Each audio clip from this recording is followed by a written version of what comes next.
Hey la team, c'est Coppers les gars, j'espère que vous allez bien, on se retrouve pour une nouvelle vidéo. Je viens tout juste de recevoir ce petit colis de Nike et les gars, c'est une petite paire très spéciale qui se retrouve là-dedans. On va découvrir ça ensemble.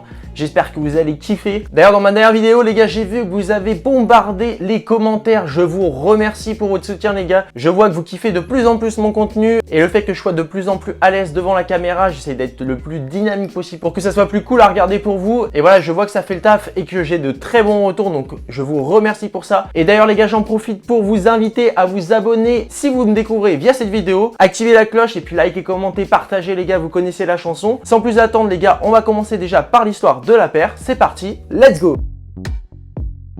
Alors les gars, la paire qui se trouve dans ce colis, c'est la ISPA Link. Et tout simplement, pour les personnes qui ne connaissent pas la gamme ISPA, ça veut tout simplement dire Improvise, Scavenge, Protect, Adapt, ce qui veut dire en français improviser, récupérer, protéger et adapter. Jusqu'à la création du programme ISPA, Nike en fait faisait ses chaussures et les adapter pour ses athlètes, pour faire de la performance. Et aujourd'hui, ils ont créé du coup le programme ISPA, donc cette cellule qui est très innovatrice et qui finalement a pour but de créer des chaussures pour la vie quotidienne des personnes dans un premier temps. Puis ensuite, elle les optimise pour plus de performance. Et en 2020, on avait déjà eu le droit à plusieurs modèles. Tout d'abord, la Zoom Road Warrior ISPA. Donc les gars, vous vous souvenez, cette paire déjà qui coûtait déjà bien cher au retail avec sa technologie Air sur toute la midsole.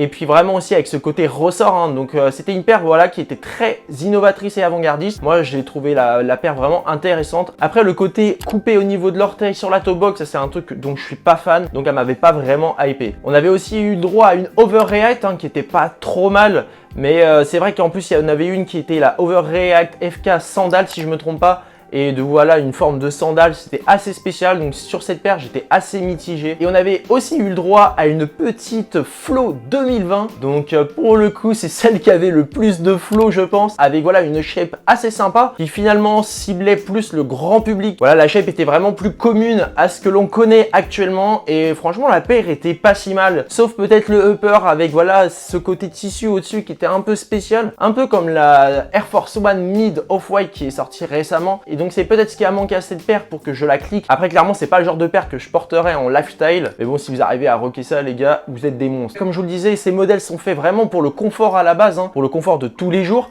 avec aussi de la performance. Et on est plutôt voilà sur des paires confortables et performantes plutôt que des paires voilà qui sont prévues pour le style et le lifestyle. Et c'est pour ça on obtient vraiment des modèles avant-gardistes que tout le monde ne peut pas porter, même moi pour la plupart des paires, je serais pas capable de les porter dans la vie de tous les jours. Mais voilà, on est toujours en train de se plaindre sur le fait que Nike n'innove pas, ne crée pas de nouveaux modèles. Et là les gars, on va pas leur cracher dessus. Sachant qu'ils essaient de créer de nouvelles choses, moi ça me fait kiffer. Au moins on peut découvrir des nouvelles paires et des nouveaux unboxings ensemble. Ça fait du contenu sur la chaîne. Et puis c'est toujours sympa de découvrir de nouvelles paires et de nouveaux modèles de chaussures. Et donc pour cette Nike ISPA Link les gars, elle a été inspirée du Nike Presto Clip de 2003 et du Nike Zvezdoshka. Donc voilà, c'est vraiment des modèles très spéciaux. Finalement on obtient sur cette ISPA Link un upper complètement en flight knit 100% recyclé à base de polyester et aussi une semelle en TPU recyclée. Donc on est vraiment dans un modèle qui s'inscrit dans la dimension écologique et ça c'est un bon point pour Nike, on peut que les féliciter. Et donc voilà les gars, à la base la gamme ISPA elle est vraiment faite pour répondre à des problèmes actuels. Et pour cette ISPA Link en fait le problème c'était que la plupart et même toutes nos chaussures sont composées de glu et de colle, ce qui empêchait en fait finalement le recyclage des matières. Ou même des fois, si on voulait recycler des chaussures, il y avait quand même beaucoup de pertes en termes de matière et ça c'était un gros problème. Bon après je pense que les gars, j'étais pas obligé de vous préciser que les paires de Nike étaient pleines de colle, les gars, on s'en rend compte depuis quelques années, comme le montre cette petite sac à vapor waffle avec cette grosse trace de colle sur le suède. Merci Nike les gars, ça fait plaisir, continuez comme ça. Non, sans déconner les gars, les problèmes de colle, je n'en peux plus, donc s'ils pouvaient limiter la colle ou en mettre moins, ça m'arrangerait moi aussi. Et pour remédier à cela, ils ont créé les gars la première chaussure séparable, donc c'est juste insane. Elle a été testée pendant plus de 200 heures pour voir voilà, s'il y avait des problèmes et si les matériaux se séparaient au bout de plusieurs heures de marche, ce qui poserait un réel problème. Et finalement au bout de 200 heures, il n'y avait toujours pas ce problème de séparation. Donc on est sur un produit quand même qui a été testé et très innovant. D'ailleurs les gars, si jamais ce modèle ou ce côté innovant vous plaît, sachez qu'en 2023, la ISPA Link Axis va sortir et là elle sera vraiment dédiée à un plus large public. Elle est quand même avec un design qui est plus lifestyle et donc franchement les gars, moi je l'attends avec impatience. Donc sans plus attendre les gars, on passe à l'unboxing. J'espère que vous êtes prêts. C'est parti, let's go! Et hop les gars, j'attrape le colis. Je suis impatient de l'ouvrir. Donc on va faire ça maintenant en live. Les gars, on va faire ça comme ça. Hop. Déjà, je tiens à dire que le carton était quand même assez léger. Donc je sais pas du tout à quoi m'attendre. Ok. Est-ce qu'on a une box normale de Nike? Je pense pas. Ok. Ah ouais. Ok, la box déjà est pas du tout pareille. Donc déjà les gars, ce que je peux voir, c'est que la box est faite voilà, en carton recyclé. Hein. On est vraiment toujours dans cette dimension écologique avec le logo ISPA. Avec voilà, c'est des espèces de petits stickers qui sont collés. Là, on a Design in Beaverton, Oregon, USA. Donc là, c'est pareil, un stickers collé. Là, on a un... Je pense que c'est les dimensions, je ne sais pas du tout à quoi ça correspond. Là, on a ici, c'est 00.1, donc j'imagine voilà, que c'est peut-être la première de cette gamme-là. Donc même l'étiquette hein, sur la box est complètement différente de d'habitude. Et franchement, ça c'est vraiment cool. Et là, on a du coup la description de ce que je vous disais tout à l'heure. Hein. Il veut dire créer, récupérer, protéger et modifier hein, ou adapter. Donc franchement, c'est vraiment très cool. On va ouvrir ça tout de suite. Les gars, en vrai, je suis hyper impatient de voir cette dinguerie. Ok, donc là, on a un petit papier de soie normal. Et là, on obtient la petite paire. Regardez-moi cette dinguerie. Bon, déjà, les gars, je vais commencer à sentir la paire pour voir ce qu'elle sent. Ok les gars, ça sent pas du tout comme les Nike d'habitude. On reconnaît un peu l'odeur de Nike, mais c'est un peu plus, en fait, ça sent plus comme des vêtements finalement qu'une chaussure de Nike. Voilà, ça sent plus la colle, c'est vrai que ça sent une odeur vraiment différente. Donc on va voir déjà la paire ensemble et puis après on va essayer de la démonter pour voir ce que ça donne. Et donc dans un premier temps les gars, on a l'outsole avec voilà ce côté un peu gaufre. Voilà, on dirait limite aussi des ventouses. Avec ça les gars, on va pouvoir marcher sur les murs. Ça me fume en vrai. Franchement, la matière, je sais pas comment vous décrire, hein, elle est assez molle. C'est assez différent de ce qu'on peut voir d'habitude. Je sais pas comment vous le décrire les gars. Mais c'est voilà, bien mou. On sent bien le côté quadrillé, côté coupé. Hein. Comme si on avait mis des coups de couteau dans ce plastique.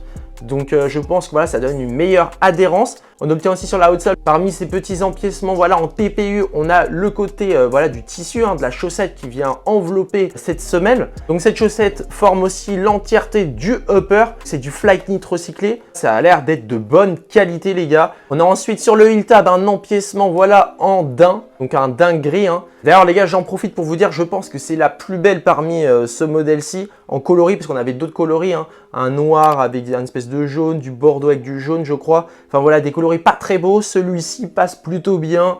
Après, bon, la shape et tout, j'attends de voir au pied, mais là, comme ça, ouais, les gars, c'est bizarre, on dirait une banane en fait. On dirait littéralement une banane. Je sais pas, les gars, je trouve ça complètement fou. Donc, du coup, sur le upper, les gars, on a un petit souche noir ici, d'ailleurs, qu'on retrouve aussi sur la outsole. Et on le retrouve également sur l'empiècement sur l'heel tab en nubuck. Hein. Sur le dessus, on voit vraiment que le upper, il est assez aéré, hein, avec un maillage assez large. Hein. On n'est pas sur un maillage qui est tressé finement. Là, on a quand même beaucoup de trous pour laisser aérer, j'imagine, pour peut-être un meilleur confort. On a aussi des lacets, les gars, mais alors des lacets comme j'ai jamais vu. Hein. C'est la première fois que je vois ça. Les lacets, les gars, ils sont ondulés. On dirait des nouilles chinoises, les gars. En fait, c'est des noodles qui nous ont mis sur cette paire. C'est n'importe quoi. Ok, les gars, on va enlever déjà le petit papier. Hein. Ils n'ont pas mis grand-chose dedans. Et on voit à l'intérieur, hein, on n'a pas en fait de insole. Il n'y a pas de insole, les gars. C'est n'importe quoi, ça. J'ai jamais vu ça. Une paire, il n'y a pas de insole. On a en fait directement la midsole.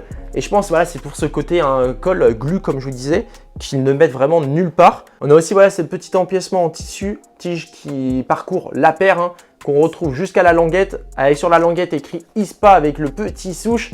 On a d'ailleurs cette petite languette hein, qui se retrouve sur le heel tab aussi, qui permet voilà, de mieux se chausser. Hein. On peut tenir la languette et pouvoir chausser facilement sa paire. Voilà, on voit bien le côté élastique du Flyknit. Et voilà, je pense les gars, j'ai fini sur la description de cette paire. On a aussi un mudguard hein, en plastique ou en TPU recyclé, j'imagine. Donne une meilleure résistance à la paire. Alors bon, je trouve pas ça super esthétique, mais ça donne plus de résistance. Donc on veut quand même une paire qui tienne dans le temps et je pense que le pari peut être tenu avec ce genre de paire. Et les gars, maintenant, on va essayer d'enlever voilà, cet empiècement sur la paire. Donc, on va commencer par enlever les lacets. Hop, ça, je pense que ça va être assez simple. Mais limite, en fait, j'ai plus peur de ne pas réussir à la remettre plutôt qu'à l'enlever. Donc les gars, les petites noodles, on les met de côté. Et là, on va essayer d'enlever l'empiècement. Alors franchement, c'est en live les gars, je sais pas du tout comment on fait. Voilà les gars, moi je pense qu'il faudrait commencer par le talon, hein. Le talon, c'est la plus grosse pièce. Donc hop, je vais la mettre là les gars, vous la verrez peut-être pas, hein, mais franchement là, faut forcer de ouf je pense. Ok les gars, ça s'enlève, hein. On voit bien que ça s'enlève. Là, je suis en train de galérer, ça me fait penser, vous vous rappelez les gars, quand j'avais fait le custom de la Blazer Off-White les gars, je vous mets la petite vidéo ici. D'ailleurs c'est la vidéo la plus vue, hein, 10K les gars. C'est insane. 10K pour ce petit custom, c'était une dinguerie. Et vous vous rappelez comment je galérais? Bah là, franchement, c'est pas si simple que ça à enlever. Ok, les gars, j'y parviens, j'y parviens. Petit à petit, voilà, comme on dit, l'oiseau fait son nid.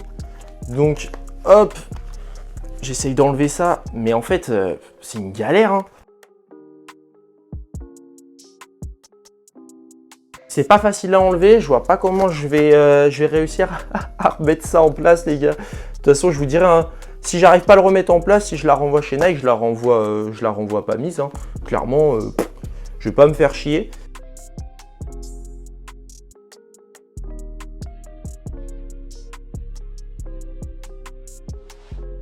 Ok, là par contre, il y a l'empiècement en TPU, enfin le renfort. Bon les gars, j'ai enlevé la semelle. Alors ce que je peux vous dire, hein, c'est qu'elle est très moelleuse. Franchement, les côtés, alors là où il y a des petits renforts comme ça, enfin où il y a les espèces de ventouses, c'est bien dur. Parce que voilà, ça donne un côté massif. Mais quand on touche entre les espèces de ventouses là, et bah franchement, c'est bien moelleux. J'imagine que le confort doit être pas mal du tout. Les gars, quand on a le upper tout seul, voilà comment ça se fait. Je peux vous voir, let's go, une paire avec des trous comme ça, là, t'as peur. Non, franchement, bah, c'est hyper ingénieux, j'ai jamais vu ça, les gars. C'est marrant, c'est marrant. J'ai hâte d'ailleurs de vous tester ça, hein. Le confort et tout, ça doit être insane. J'espère. Après, par contre, niveau design, pour l'instant, ça me fait plus penser à une chaussure de sport ou une chaussure de randonnée plus qu'une chaussure lifestyle, hein, mais bon, à voir avec le temps. Donc maintenant, ce qu'on va faire, c'est que je vais passer au test, hein, voir si vraiment la paire est confortable, les gars. Et puis, on se retrouve juste après hein, pour l'essayage. C'est parti, let's go! Ok la team, on est prêt pour l'essayage. On va voir ce que ça donne du coup au pied. Hein. J'espère que ça va être plus confortable, du moins que mes slides. Il y a du level déjà les gars, donc j'espère que ça va être vraiment sympa. On va voir ça, hein. Vraiment je les ai même pas essayé une seule fois, juste pour voir, hein. J'ai envie de découvrir ça ensemble avec vous les gars, et oui. Donc est-ce que ça se renfile simplement? Bon, déjà pour l'instant, elle n'est pas gagnée l'histoire. Ça va, en vrai les gars, c'est assez simple à mettre, juste la chaussette, hein, le flight knit. Les lacets, hein, les petites noodles, sont bien marrants d'ailleurs. Ok. Donc, qu'est-ce que je ressens? C'est que les gars, c'est hyper spécial. C'est trop bizarre. Parce que du coup, le talon, je le trouve vraiment très confortable. Mais le upper, hein, vous voyez, hein, la forme de banane là, qui se relève en fait, c'est trop bizarre parce que sous mon orteil, je sens comme, vous voyez cet empiècement là, je le sens vraiment sous l'orteil tout le temps. Donc, est-ce que ça va se faire au fur et à mesure de marcher? Je sais pas. Je vais tester, hein. Ouais, je suis pas super fan du confort, hein. Franchement, voilà, comme je vous le dis, hein, le pied se relève tout seul et c'est pas très naturel au niveau du pouce. Le maintien de la paire est super bien, la paire est super légère. Juste le upper, en fait, la paire, elle se lève et je trouve pas ça naturel, en fait. Je sais pas si ça va se faire à un moment, mais franchement, je suis mitigé. Niveau sizing, les gars, je suis au bout, hein, franchement, enfin au bout. Je trouve que c'est bien, peut-être 0,5 en dessous, mais moi franchement, je dirais true to size, c'est le mieux. Donc verdict, les gars, on va le faire là-bas, hein, mais c'est spécial. Franchement, c'est très spécial. Déjà, tout comme la paire, hein, le confort est spécial également.